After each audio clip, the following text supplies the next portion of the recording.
মৃত্যুর কথা স্মরণ করবেন বেশি বেশি করে। নামাজ পড়বেন, আল্লাহর কাছে বলবেন আল্লাহ মৃত্যুটা যেন সহজ হয়।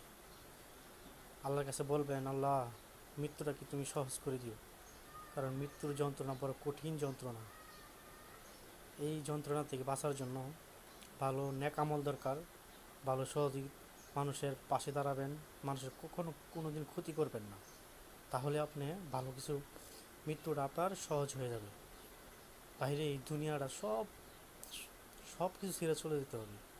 এই বউ বলতেছেন, ভাই বোন যাই আছে, সবাই সবাই কি বলবো জানি না, সবাই একদিন চলে যেতে হবে। তবে মৃত্যুর কথা বেশি বেশি স্মরণ করবেন, মৃত্যুর কথা বেশি বেশি স্মরণ করবেন। ভালো কাজ করুন, ভালো পাঁচ ওয়াক্ত নামাজ পড়বেন, ইতিমধ্যে আপনার খেদমত করে যাবেন, না হলেও কিন্তু সব সব চলে যাবে ভাই।